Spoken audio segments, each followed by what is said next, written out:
पुनर्दरता घनता जानता संग में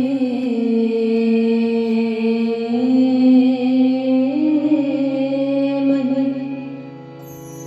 सब वेद पढ़े सुविचार बड़े बल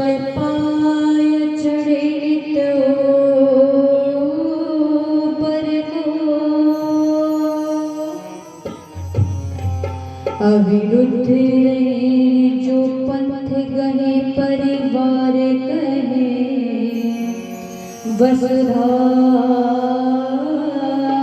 भरो ध्रुव धरे मधरे पर दो हरे तन त्याग करे भव सागर को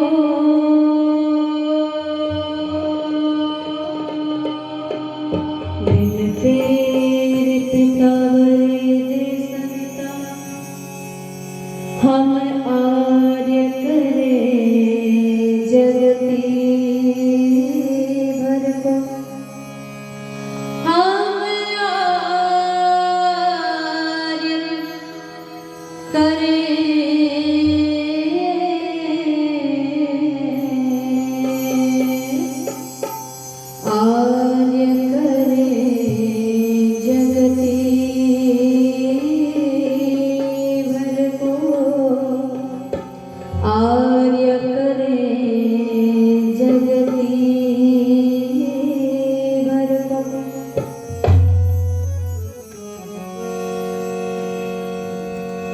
कि कौन सी बात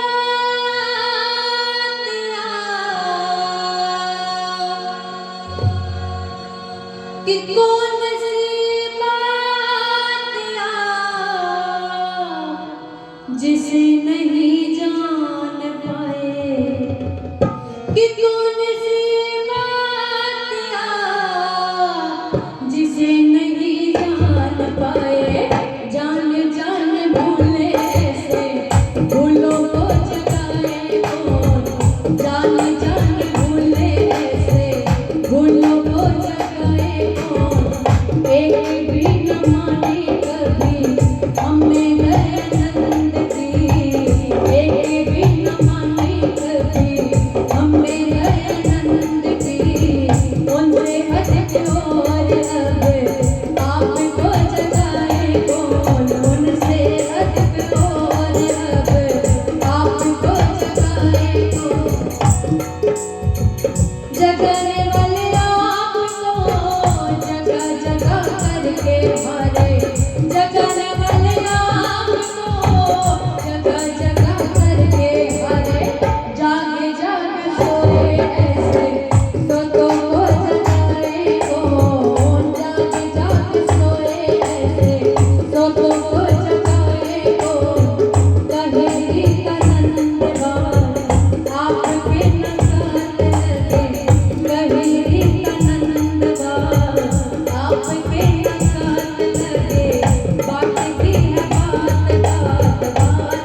और आइए मुझसे पूर्व आप सभी ने बहुत सुंदर चर्चा सुनी है आदरणीय भाई मोहित शास्त्री जी के द्वारा, अभी उससे पूर्व आदरणीय आचार्य डॉक्टर धीरज जी के द्वारा।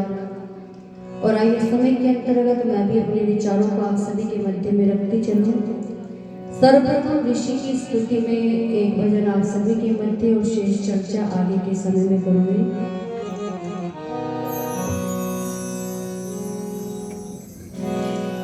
कि जितने भी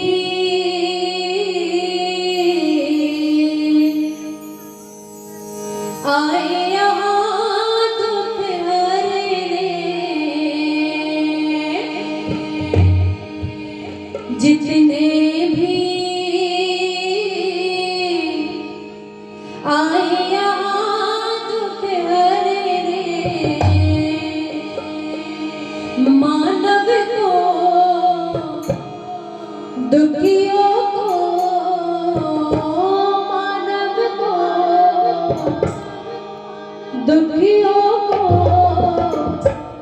देने सहारा, कोई अवतार कलंदर या कोई वीर पैगंबर, कोई अवतार कलंदर या कोई वीर पैगंबर हो। ऋषि का पहला नंबर, ऋषि का पहला नंबर, जितने भी आए यहाँ दुख हरने, मानव को दुखियों को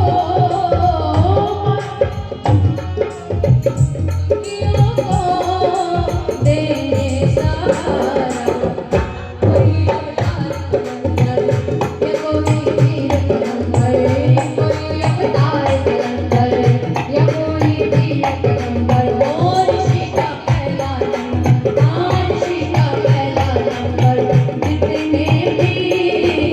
जितने भी आए यहाँ दुख हरने, मानव को दुखियों को देने सहारा, कोई अवतार कलंदर या कोई वीर पैगंबर, ऋषि का पहला नंबर, ऋषि का पहला नंबर। देवों के देव ने हमको निहारा, देवों के देव ने हमको निहारा, देवों के देव ने हमको निहारा, देवों के देव ने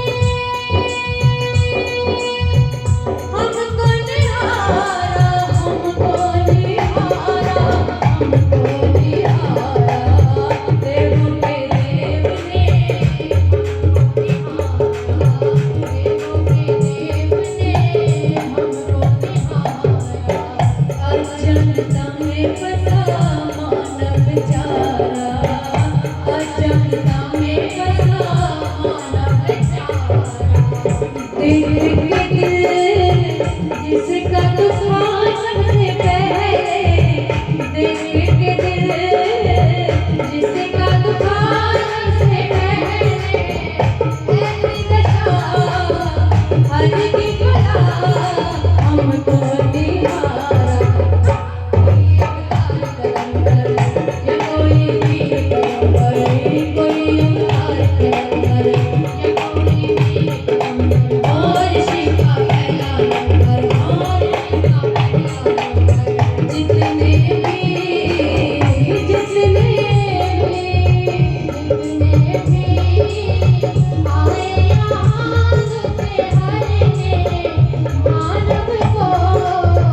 मेरी माताएं बहुत लंबे समय से बैठी हुई हैं, बहुत काम भी होते मैं समझ में रही हूँ, लेकिन फिर भी मैं निवेदन करना चाहूंगी कि मैं आपकी बेटी इतनी दूर से आप सभी के लिए आई है।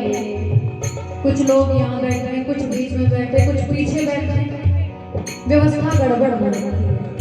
मैं निवेदन करना चाहूंगी कि इस व्यवस्था को बनाने जो बहुत पीछे बाबूजी और बैठे हैं, मैं निवेदन करना चाहूंगी इतनी पीछे आप लोग बैठे हुए, आगे कुर्सियां खाली पड़ी हुई है। निवेदन आप सभी से है कि जो हो सके तो आगे आकर के बैठ जाएं और भजन का आनंद लीजिए। क्या कहा बहुत सुंदर,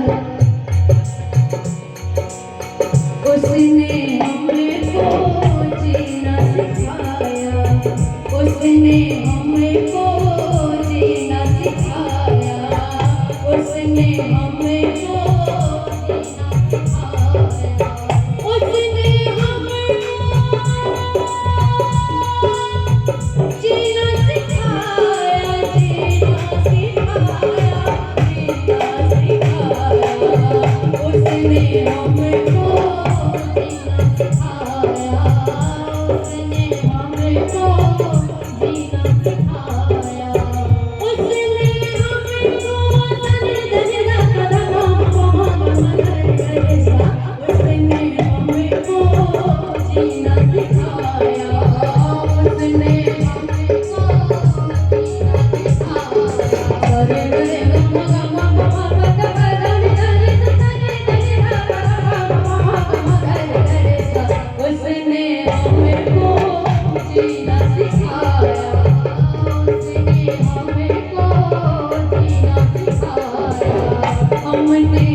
किसी की आवाज नहीं, थक गए होंगे। एक बार सभी पीछे तक जो भी बैठे हुए सभी जोर से जयकारा लगाएं, बोले महर्षि देव दयानंद की। जितनी आवाज आनी थी फिर भी नहीं आई। अब सोच रहे होंगे ये कैसे आ गया। मैं चाहती हूँ कि मैं ही जागरूक ना रहूं, भले ही आप बीच में आकर के ना बैठे, पीछे ही बैठे भले, पर मैं ये चाहती कि आप सभी जागरूक रहें। और एक बार फिर से बोलेंगे, बोलिए भारत माता की, महर्षि देव दयानंद की। सभी का बहुत बहुत धन्यवाद। मंचस्थ सभी विद्वज्जन, आदरणीय बाबूजी सूबेदार जी, छोटी बहन मोहिनी जी, ढोलक पर बहुत अच्छे ढंग से मेरे साथ में संगति कर रही हैं, आदरणीय सुरेंद्र आर्य जी, और जो संगतकार हैं एक भैया और विक्रम जी, बहुत अच्छा जो हमारे साथ में संगति कर रहे हैं, आपका भी बहुत बहुत धन्यवाद। आर्य समाज मंदिर बाल समाज के सभी पदाधिकारीगण, प्रधान जी, मंत्री जी, कोषाध्यक्ष जी, और विशेष धन्यवाद देना चाहूंगी आदरणीय भैया जिनका ये माइक सिस्टम है। वास्तव में इतना अच्छा साउंड सिस्टम मैंने देखा ही नहीं अब तक, और आनंद आ गया। विशेष धन्यवाद के आप अधिकारी हैं, मैं आपका हृदय की गहराइयों से अभिनंदन धन्यवाद करती हूँ। और सामने उपस्थित सभी मेरे ज्येष्ठ बुजुर्गों, भाइयों और बहनों और माता, अभी मुझसे पूर्व आप सभी ने बहुत सुंदर सुंदर चर्चाएं सुनी हैं। थोड़ी थोड़ी चर्चा आप सभी के मध्य में करना चाहूंगी। वैसे तो मुझे कहा गया है कि भूमिका बहुत छोटी सी रखी जाए, भजन ज्यादा रखे जाए, लेकिन बिना भूमिका के भजन भी अधूरा है, तो थोड़ी सी व्याख्या और थोड़े भजन आप सभी के मध्य में रखने का प्रयास करती हूँ। अभी आप सभी ने मुझसे पूर्व बहुत सुंदर विचारों को श्रवण किया, आइए थोड़े से अपने विचारों को रखते हैं।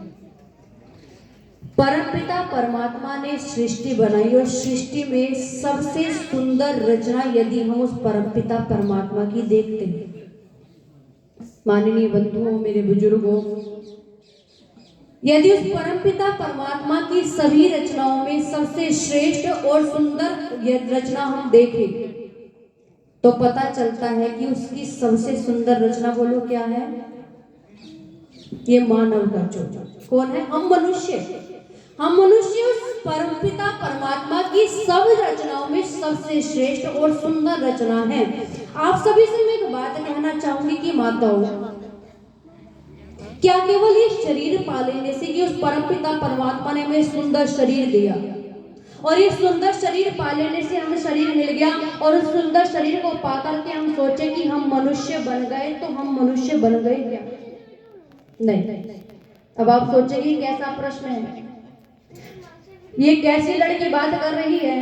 जब उस परमपिता परमात्मा ने रचना बनाई है, मानव का चोला बनाया, और खुद ही बोलती है कि श्रेष्ठ रचना है, और फिर भी ये सोचती है, ये पूछ रही है कि ये मनुष्य है या नहीं है। मैं बिल्कुल सही पूछ रही हूँ, क्योंकि मात्र शरीर को पा लेने से कोई भी व्यक्ति मनुष्य नहीं बनता। मात्र शरीर को पा लेने से कोई भी व्यक्ति मनुष्य नहीं बनता। और कब तक मनुष्य नहीं बनता? तो कहा कि मनुष्य तब तक नहीं बनता जब तक वो मननशील नहीं होता, सोचकर विचार करके कार्य नहीं करता, तब तक वो मनुष्य नहीं बनता। जब तक वो ये विचार नहीं करता कि किम करणीयम किम न करणीयम, कि मुझे क्या करना चाहिए और क्या नहीं करना चाहिए, वो मनुष्य बन ही नहीं सकता। ऐसे तो बहुत पशु इस संसार में घूम रही है। एक पिता ने अपने बेटे को बुलाया, माताओं, बहनों और भाइयों ध्यान से सुनना, और अपने बेटे को बुला करके कहा कि बेटा ले पैसे पकड़ और ठेला पकड़, बाजार जा, और बाजार से जा करके सब्जी खरीद ला। कहा ठीक है पिताजी। पैसे लिए, ठेला लिया और बाजार को चल दिया। चल ही दिया था, पिता ने रोक लिया, और पिता ने रोक करके कहा बेटा ठहर जा। बोला पिताजी क्या हो गया? शायद कुछ भूल गए होंगे बताना कि ये भी लाना है। पूछा पिताजी क्या बात है? पिता ने कहा कि बेटा एक काम कर, ये चश्मा और ले जा। बोला चश्मा? कहने लगा पिताजी मेरी नजरों में कोई दोष नहीं है, मैं ठीक ठाक देख लेता हूँ, दूर का भी और पास का भी, तो इस चश्मे का मैं क्या करूंगा?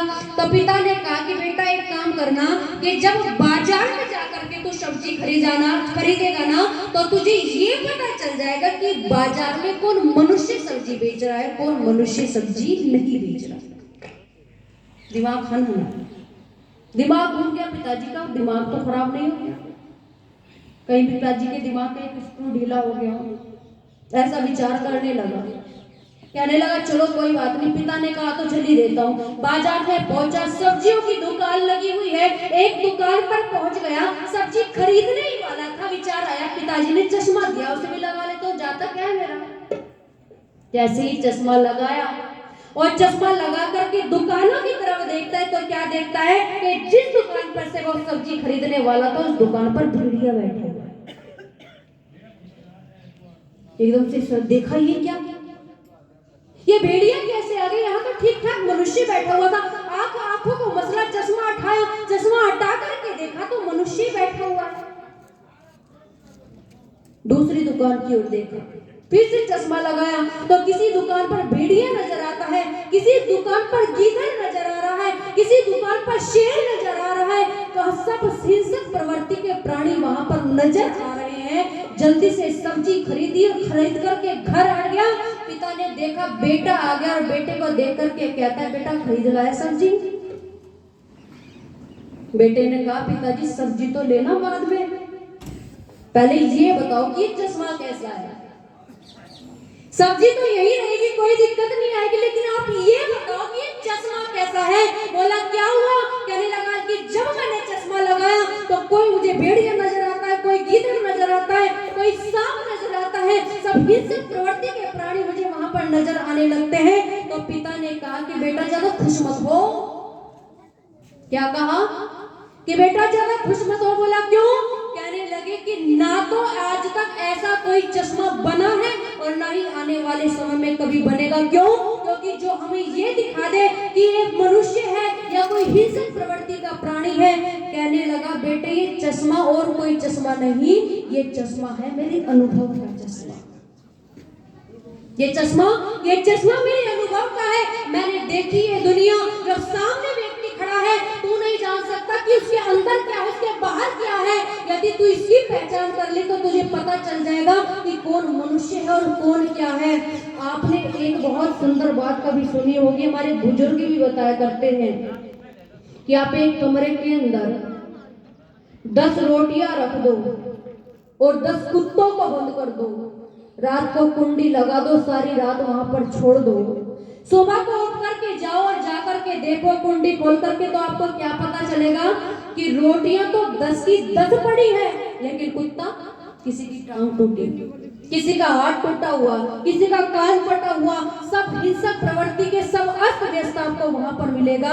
लेकिन उसी कमरे में आप 10 रोटियां रख दो और 10 ही भेड़ों को बंद कर दो, रोटियां भी सुबह को आपको समाप्त मिलेंगी और भेड़े भी एक दूसरे के ऊपर सर रख करके बोलो सोती हुई मिलेगी कि नहीं मिलेगी। पंडित कविवर शोभाराम प्रेमी जी ने बहुत समय पहले एक बात कही थी। क्या कहा था कि आज हम अपने बच्चों को बड़े से बड़े कॉन्वेंट स्कूल में पढ़ाते हैं, लाखों लाखों रुपए की उनकी फीस लेते हैं। एक पिता ने बड़े अरमानों से अपने बेटे को पढ़ाया। पिता था तो किसान, इतना अच्छी जमीन भी नहीं थी, लेकिन पिता ने मजदूरी कर करके, खेतों में काम कर करके अपने बेटे को एक बड़ा व्यक्ति बनाया, उसको डॉक्टर बना दिया और डॉक्टर बन करके उसको पैसों की भूख इतनी बढ़ गई कि वो ठीक ठाक लोगों की किडनियां निकाल करके बेचने लगा। एक व्यक्ति को इंजीनियर बन करके पैसों की भूख इतनी बढ़ गई कि वो व्यक्ति बड़ी बड़ी बिल्डिंगों के निर्माण करने लगा, खराब मटेरियल लगा दिया, पुल गिर गया, लोग मर गए। तो इन सारी चीजों को देख करके माता जान के क्या पता चलता है। आप सोच रहे होंगे मैं ये बात क्यों बता रही हूँ कि मात्र शरीर को पालने से कोई भी व्यक्ति मनुष्य नहीं बनता। कब तक नहीं बनता? कि जब तक वो मननशील ना हो जाए कि क्या करना चाहिए क्या नहीं करना चाहिए, जो इन सब बातों को लेकर के ना चले वो मनुष्य नहीं होता।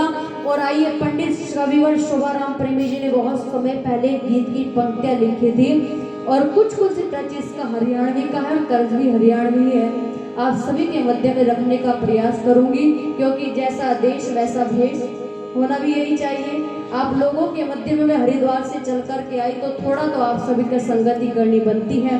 और बहुत सुंदर शब्द की पंक्तियों पर ध्यान दीजिएगा। क्या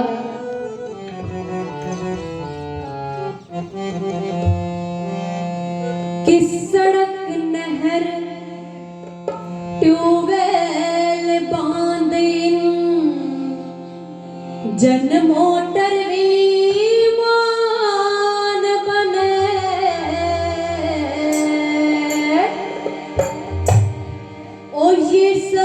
कुछ भी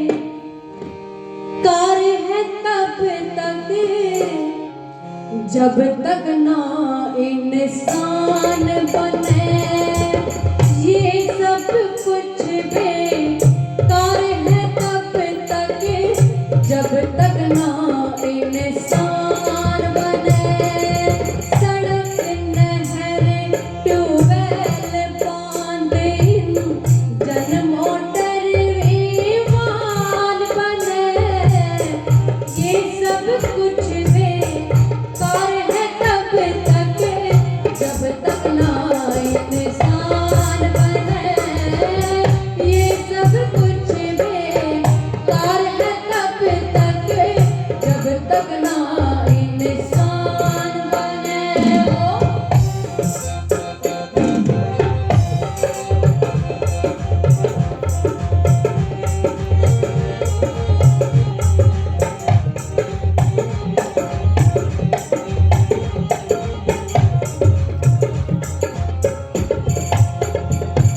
और बहुत सुंदर पंक्तियां लिखी। क्या कहा? क्या एक राष्ट्र तब उन्नतिशील होता है कि जब उसका नौजवान पढ़ा लिखा हो जाए, शिक्षित हो जाए। या एक देश तब उन्नतिशील होता है कि जब उसके पास में धन के भरे खजाने होते हैं। या एक देश उन्नतिशील तब कहा जाता है कि जब उसके पास में सैन्य बल अधिक हो। तो सुनिएगा क्या कहा कि एक देश उन्नतिशील कब होता है।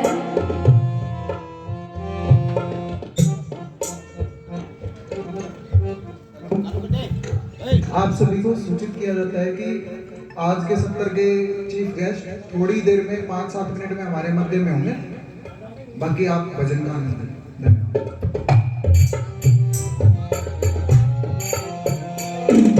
सुनिएगा क्या लिखा।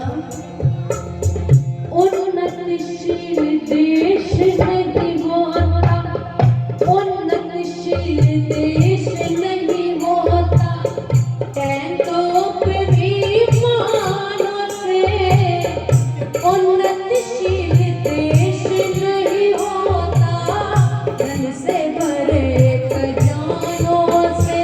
और उन्नतिशील देश नहीं होता, उन्नतिशील देश नहीं होता अस्त्र शस्त्र निर्माणों से, उन्नतिशील देश होता है उन्नतिशील जवानों से। देश को स्वर्ग बनाने के नित, देश को स्वर्ग बनाने के नित नए नए अभियान बने।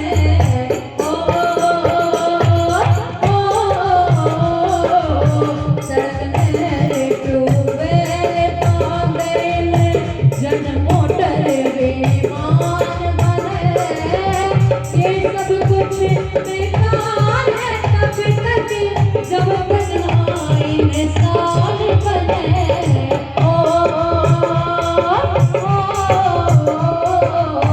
सड़क नहर।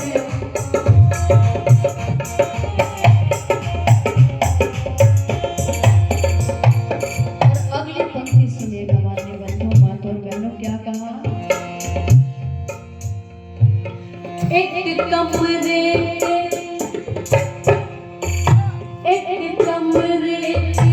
अंदर मखमली, एक कमरे के अंदर मखमली कीमती का तेरे पिछवा दो, हीरे मोती जवाहरात पुखराज की लड़ियां लटका दो। एक कमरे के अंदर मखमली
आप सभी मेरे बड़े बुजुर्ग यहाँ पर बैठे हुए हैं।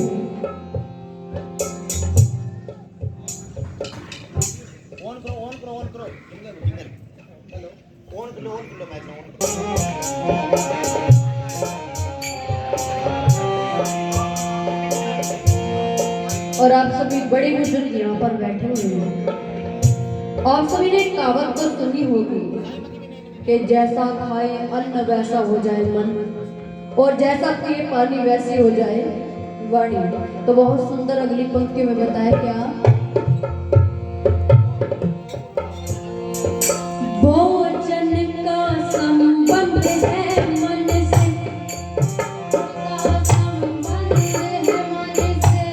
भोजन का संबंध है मन से, मन भोजन से बढ़ता है, शुद्ध भोजन से, शुद्ध भोजन से, शुद्ध भोजन से, शुद्ध हो मन, दूषित भोजन मन बनता है। अंडे मच्छियों की उपज बढ़ा के, अंडे मच्छियों की उपज बढ़ा के, वह बड़ी प्रसन्नता है। अभक्षकारक भक्षण करना, इसके साथ कृतघ्नता है। मदिरा मांस कोटो जब खा गए, मदिरा मांस कोटो जब खा गए, आज मनुष्य हैरान बने। ओ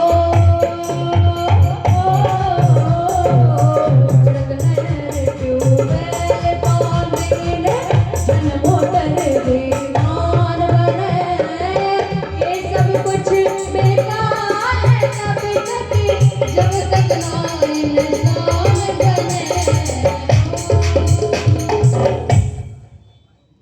सभी धर्म प्रेमी सज्जनों से और भाई दीपेंद्र हुड्डा जी के समर्थकों और कार्यकर्ताओं से और सभी ग्रामवासियों से मैं एक बार फिर अनुरोध करता हूं कि भाई दीपेंद्र हुड्डा जी, भाई जयप्रकाश जी कुछ ही क्षणों में आप लोगों के मध्य होंगे।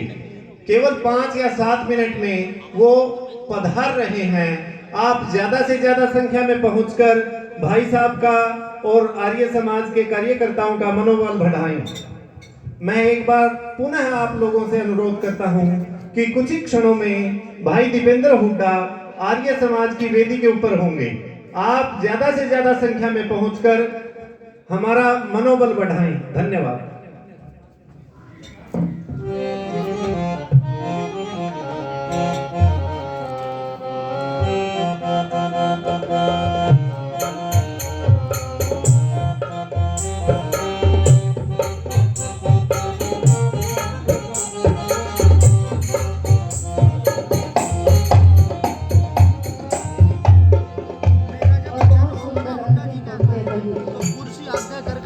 कविवर पंडित शोभाराम जी ने बताया कि आज हम लोग एक बात तो कहा करते थे, हमारे देश का बिगाड़ हो गया, हमारे बच्चे बिगड़ गए, हमारी संस्कृति सभ्यता लुप्त होती जा रही है।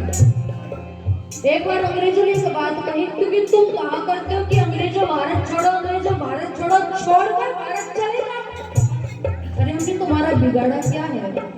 तुम लोग धोती कुर्ता पहनने वाले लोगों को हमने कोट पैंट और टाई में रहना सिखा दिया। तुम लोग हाथ से खाया करते थे, हम लोगों ने तुम्हें चम्मच से खाना सिखा दिया। अरे तुम घोड़े टांगे में सवारी किया करते थे, हमने तुम्हारे लिए रेल तक चलवा दिया। तुम कहते हो भारत छोड़ दो। स्वामी दयानंद जी महाराज ने एक बात कही थी कि विदेशी राजा पिता तुल्य कितना भी प्यार करने वाला क्यों ना हो, तो भी उसके शासन में कभी रहना नहीं चाहिए, अपना ही राज्य सर्वोपरि है। तो क्या कहा अपने पंक्तियों में, दुखों का सामान बनी है, दुखों का सामान बनी है, दूषित शिक्षा प्रणाली, पश्चिमी भेषभाषा पशुता की डाली, भूख बीमारी बेरोजगारी, भूख बीमारी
मोटर विमान बने।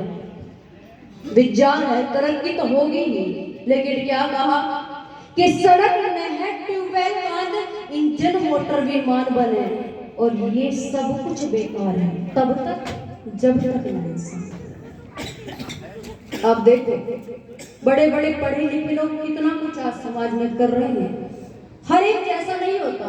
मैं हरिद्वार से आई हूँ। ऋषिकेश में एक डॉक्टर की घटना आपने भी वर्षों बरसों पहले सुनी होगी कि एक डॉक्टर था वहां पर, उसने अपना अस्पताल खोला हुआ था। लोग वहां पर जाते जो बीमार होते नशे की गोली देकर के, नशे का इंजेक्शन देकर के उसकी किडनी निकाल लिया करता। यही बिजनेस उसने अपना खोल लिया। आप विचार करके देखें, जब इनके बैकग्राउंड में जाते हैं, इनके पिताओं तक जाते हैं, इनके जन्म तक जाकर के देखते हैं, तो मानो जब एक ये बेटा घर में हुआ होगा, पिता के कितने सपने उजागर हुए होंगे। पिता ने झूम करके सारे शहर में ढोल बजवाया होगा, गांव में लड्डू बटवाए होंगे और कहा होगा कि बेटा तुझे सूरज कहूँ या चंदा, अरे तुझे दीप कहूँ या तारा, मेरा नाम करेगा रोशन, जल्दी मेरा राज दुलारा। तो बेटा आज उंगली पकड़कर मैं तुझे चलना सिखाऊं, अरे कल तू हाथ पकड़ना मेरा जब तक बूढ़ा हो जाऊं। लेकिन नौजवान उस पिता के सपनों को ही तोड़ दिया। आप विचार करके देखो कि आज हम अपनी संस्कृति को भूलते चले जा रहे हैं, अपनी सभ्यता को भूलते जा रहे हैं। हम उस भारत के रहने वाले हैं जहाँ कभी दूध दही घी की नदियाँ बहा करती थी, लेकिन आज देखो आज दूध का पीना छोड़ दिया। घरों में दूध नहीं मिलता, घर में घृत नहीं होता है। आप विचार करके देखो बच्चों का शरीर खराब होता जा रहा है, स्वास्थ्य गिरता जा रहा है। ये सब बातें देख करके जब हम उद्दोलित हो जाते हैं, जब परेशान हो जाते हैं, तो हम अपना पुराना समय याद किया करते हैं कि एक हमारा समय हुआ करता था, कितना भाईचारा था, आपस में प्रेम हुआ करता था। आचार्य जी ने बताया ना कि पिता घर में सड़ करके मर गया, बेटे छोड़ करके चले गए, और जब महीनों बाद जाकर के पड़ोसियों को दुर्गंध आई तब पता चला कि पिता मर गया, बॉडी सड़ गई। ऐसे हुआ करता है जहां पर शिक्षा गलत ही दी जाया करती है। तो मैं आप सभी से एक बात कहना चाहूंगी कि जितना हो सके, मैं विरोध नहीं करती कि आप कॉन्वेंट स्कूल में पढ़ाओ या ना पढ़ाओ, मैं इतना कहा करती हूँ यदि आप कॉन्वेंट में भी पढ़ा रहे हैं तो अपनी संतानों को अच्छे संस्कार जरूर दें। जब तक आप उन्हें अच्छे संस्कार नहीं देंगे, फिर ये बात आप कहनी भूल जाओगे कि हमारे बच्चे हमारे कहीं भी नहीं है, हमारे बच्चे हमारी सुनते नहीं हैं। आप सुनो एक बात आप सभी से कहना चाहूंगी कि एक राजा अश्वपति, जानते कौन था ये था इस भारतवर्ष का चक्रवर्ती सम्राट।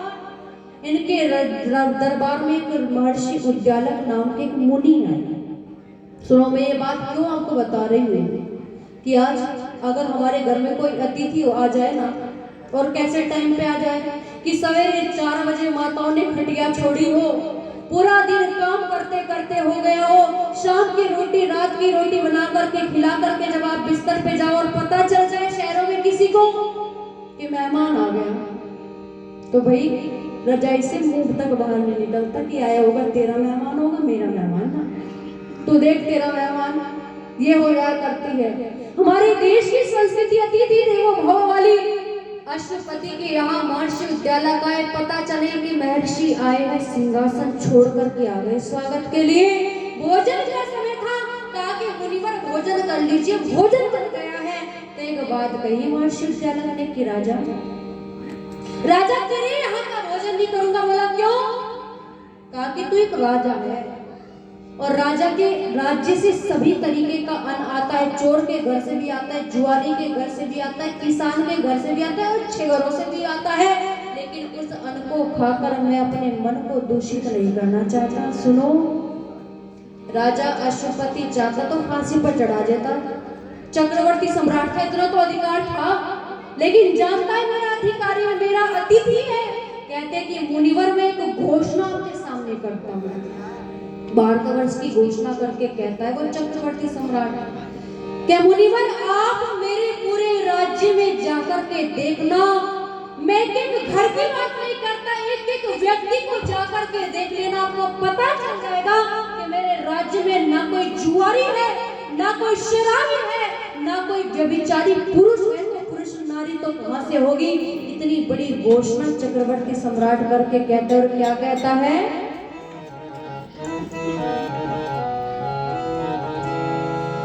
कि शासन वालों पढ़ो खोल रे भारत की बड़ी पुरानी,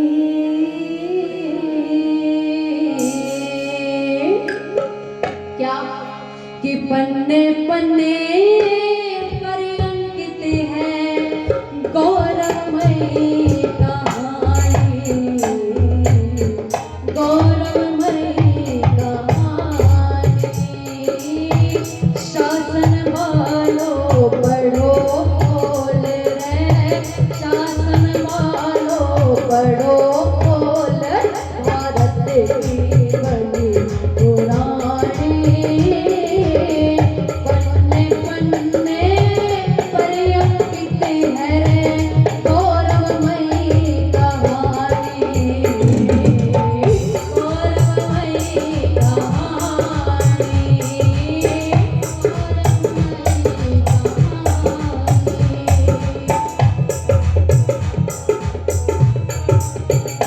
और क्या पहली बात में राजा अशुपति घोषणा करते हुए मातो बंधु क्या कहता है सुनिएगा।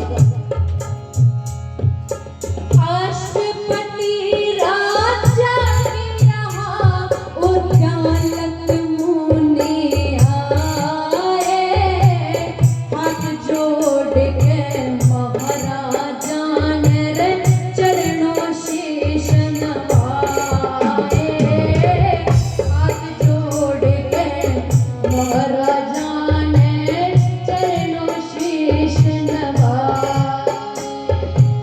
आदर और सत्कार सहित भोजन के थाल बधाए, राजा का अन्न नहीं खाते ब्रह्म ऋषि ने फरमाए,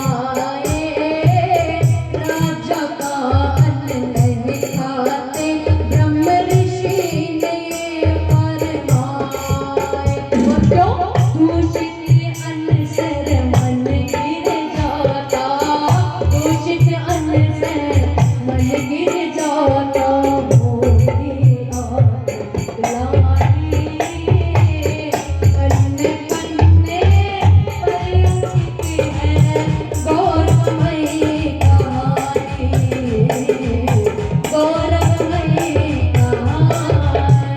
हो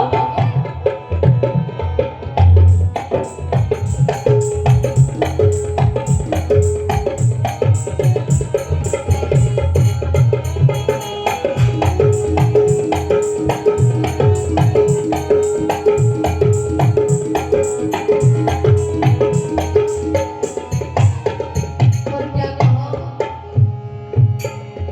पहली घोषणा करके कहा कि महाराज मुनिवर आप मेरे राज्य में जाकर के देखो, एक एक व्यक्ति को जाकर के देखना, कोई भी व्यक्ति ना तो आपको जुआरी मिलेगा ना शराबी मिलेगा, और ऐसा भी कोई व्यक्ति नहीं मिलेगा जो बिना संध्या के हवन के भोजन का एक निवाला तक अपने मुंह में रखता हो।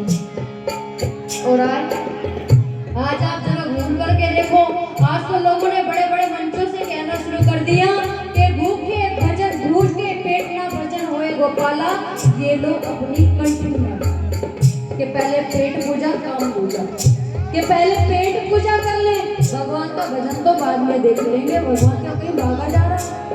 ऐसी ऐसी बातें लोगों ने कहनी शुरू कर दी। और क्या कहा सुनिएगा,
बना हुआ है कि गांव की बात तो छोड़ दो, एक एक खाने में जाकर के देख लेना, वहां पर भी आपको शराब का ठेका मिल जाएगा। हर घर के अंदर यही शराब जाकर के घुस गई है, महिलाएं परेशान है, बच्चे रोते हैं। आप पढ़ करके देखो, एक व्यक्ति कहने लगा बहन जी आप बात तो ठीक करिए कि शराब नाश कर देती है, घर बिगाड़ देती है, माहौल खराब कर देती है, लेकिन सुनो बहन जी, क्या मैंने कहा कि आज आप लोग इतनी बड़ी बड़ी बातें करते घूमते हो, शराब और चरस के नशे में, गांजे के नशे में रामायण का पाठ कर रहे हो, गीता का पाठ कर रहे हो। तो कहने लगा बहन जी नाम शराब पीते नहीं थे, लेकिन इसमें बसे हुए थे। क्या कहा कि शराब पीते तो नहीं थे लेकिन बसे हुए थे इसमें। मैंने कहा अच्छा तुम्हें बड़ा पता है कि शराब पीते नहीं थे इसमें बसे हुए, तो तू ही बता दे कैसे पीते थे या कैसे बसे हुए थे। तो कहने लगा सुनो, विस्की में विष्णु बसे। ध्यान से सुनना, शराबी व्यक्ति कभी कभी बड़ी कमाल की बात कहता है। शराब के नशे में कहता है कि विस्की में विष्णु बसे, रम में बसे राम, ब्रांडी में ब्रह्मा बसे और थैली में अभिमान कर लो जो कर लो। आज इन शराबी व्यक्ति ने धूर्तों ने महापुरुषों के नाम पर गलत बातों को थोप करके रख दिया। और सुनना, जिस घर के अंदर ही शराब आ जाती है उस घर का सब कुछ खराब कर देती है। और एक हरियाणा की कवि है गुलाब सिंह जी, उन्होंने बहुत सुंदर पंक्तियां लिखी। और क्या कि दारू दुश्मन हो मानस की, न पीड़ी प्याणी चाहिए, थोड़ी कम कर शरीर का नाश आदमी में अपनानी चाहिए, हो करे शरीर का नाश आदमी में अपनानी चाहिए।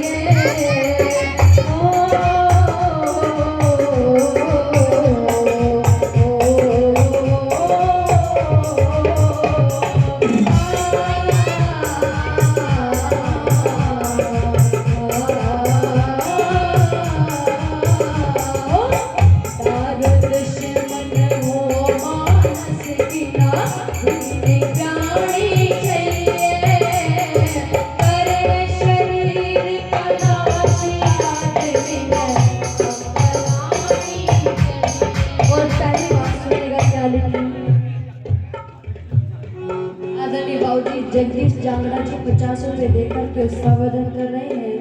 और 100 रुपए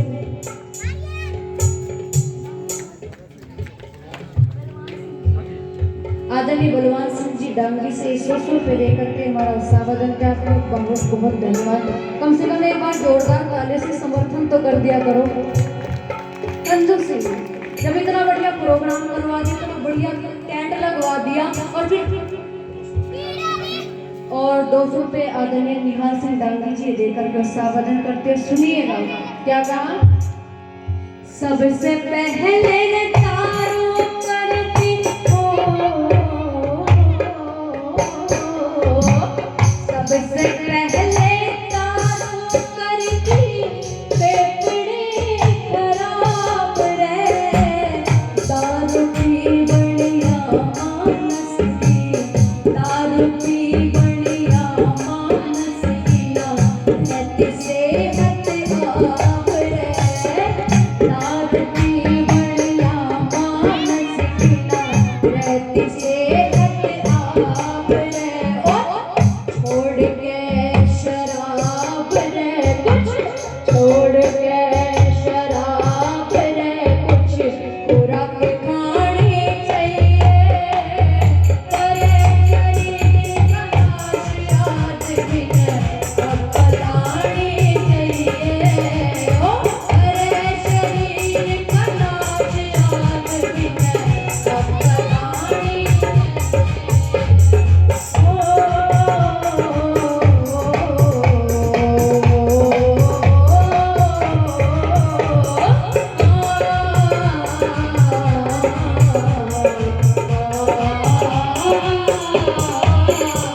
बात में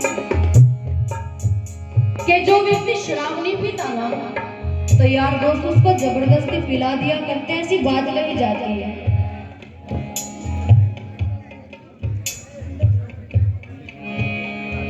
इंदर सिंह डांगे जी आर्यनगर से 100 रुपये देकर उत्साहवर्धन करते हैं और 500 रुपये देकर के आर्यनगर से उत्साहवर्धन कर रहे हैं और 100 रुपये इंदर सिंह नेताजी। एक बार जोरदार ताली से समर्थन कर दीजिए।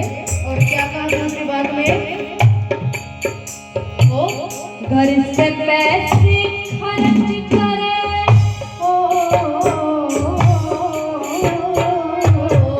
घर से पैसे खर्च करे और गिरता फिरे नालियों में। घर से पैसे खर्च करे और गिरता फिरे नालियों में। आते जाते आते जाते रे मुँह पे फूटे, आवे मजा तालिया में।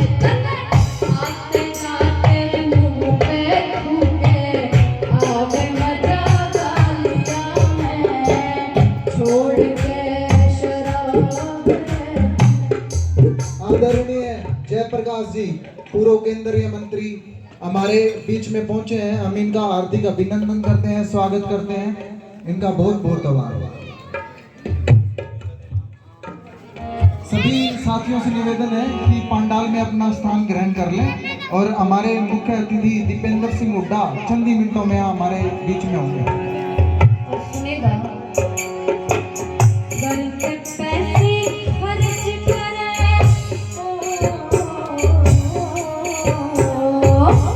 घर से पैसे खर्च करे और गिरता फिरे नालियों में। आते जाते आते जाते आते जाते रे मुँह पे फूके, आवे मजा तालिया में। आते जाते रे मुँह पे फूके, आवे मजा तालिया में। और छोड़ के शराब रे, छोड़ के शराब रे, थोड़ा बखाने चाहिए। करे शरीर का नाश आदमी ने अकलानी चाहिए। करे शरीर का नाश आदमी ने अकलानी चाहिए। ओ सारो दुश्मन हो मानस की ना पीनी जानी चाहिए। करे शरीर का नाश आदमी ने अकलानी चाहिए।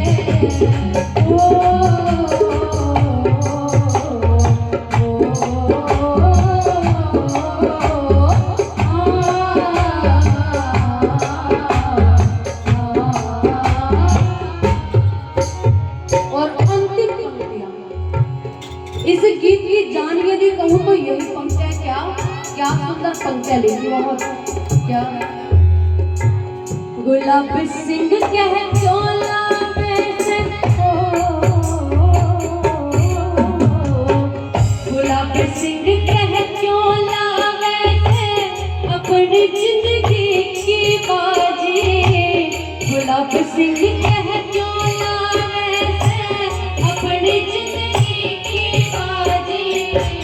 दारू पीड़ी दारू पीड़ी दारू पीड़ी रे छोड़ दियो थारी घरयाड़ी हो जा राजी। दारू पीड़ी रे छोड़ दियो थारी घरयाड़ी हो जा राजी रे। तबीयत हो जाता जी रे रे रे, तबीयत हो जाता जी रे रे रे, तबीयत हो जाता जी रे ऐसी कर्ज सुनानी चाहिए। करे शरीर का नाश आदमी ने अकलानी चाहिए। करे शरीर का नाश आदमी ने अकलानी चाहिए। ओ तारो दुश्मन हो मानस की, तारो दुश्मन हो मानस की ना पीड़ी जानी चाहिए। करे शरीर का नाश आदमी ने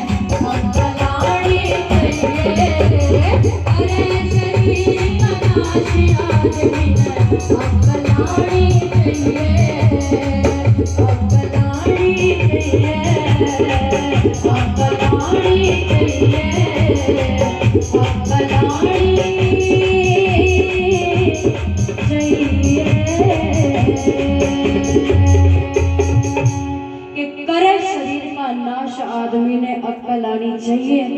तो ये जो शराब होती है सब पापों की जननी है। तो मैं आप सभी से क्या कह रही थी कि शासन वालों पढ़ो खोल भारत की बड़ी पुरानी, पन्ने पन्ने पर अंकित है गौरवमयी कहानी, गौरवमयी कहानी।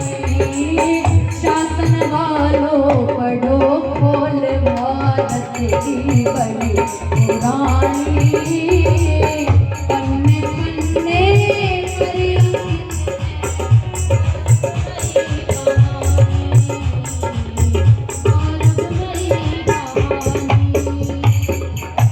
रमेश सरपंच जी वो 500 रुपये देकर के हमारा उत्साहवर्धन कर रहे हैं। आपका बहुत बहुत धन्यवाद। और अंतिम घोषणा इस राष्ट्र का चक्रवर्ती सम्राट अशुपति करता है और क्या कहता है सुनिएगा। बेशक भोजन मत करना, बेशक भोजन मत करना, कर दोस्त कहीं भी पाचा।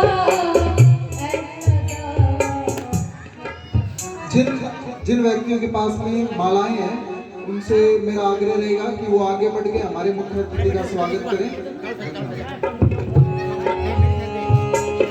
बेशक भोजन मत करना।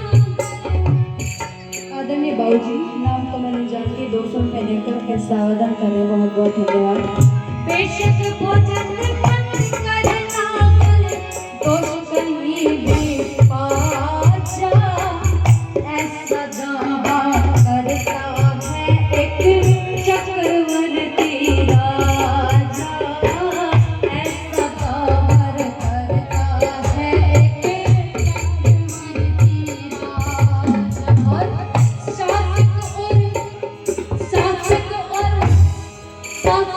और प्रजा दोनों में करिए भाव समाजा।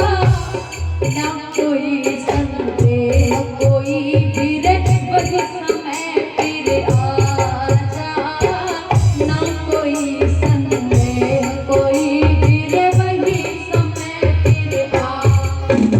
और विश्व गुरु वीरेंद्र भूमि, विश्व गुरु वीरेंद्र भूमि, पुण्य भूमि रामानी, पन्ने पन्ने पर अंकित है गौरवमयी कहानी, गौरवमयी कहानी। शासन वालों पढ़ो खोल रे, शासन वालों पढ़ो खोल भारत की बड़ी पुरानी, पन्ने पन्ने गौरवमयी कहानी, गौरवमयी कहानी, गौरवमयी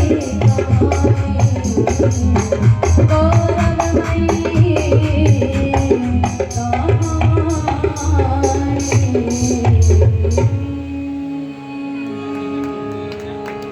कि शासन वालों पढ़ो खोल भारत की बही पुरानी, और पन्ने पन्ने पर अंकित है गौरवमयी कहानी। जब इस देश का इतिहास उठा करके आप पढ़ोगे तो आपको पता चलेगा, क्या पता चलेगा कि हमारा देश भारत कभी विश्व गुरु कहलाता था। और चरित्र की बात करें, आज जिस देश के लिए कहा जाता है कि चरित्र का हनन होता जा रहा है, उसी देश के अंदर आकर के कभी विदेशी लोग भी भारत के गुरुओं के चरणों में, आचार्यों के चरणों में बैठकर के चरित्र की शिक्षा लिया करते थे। ऐसा कभी हमारा भारत देश हुआ करता था। और आइए कुछ विचार आप सभी के समक्ष मैंने रखे।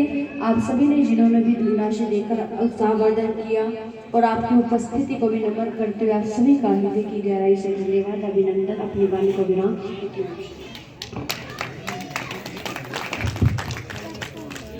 बहन निकिता आर्या जी ने हमारे मध्य में आर्य समाज से प्रेरित विचार हमारे सामने रखे। हम इनका बहुत बहुत आभार व्यक्त करते हैं, धन्यवाद करते हैं।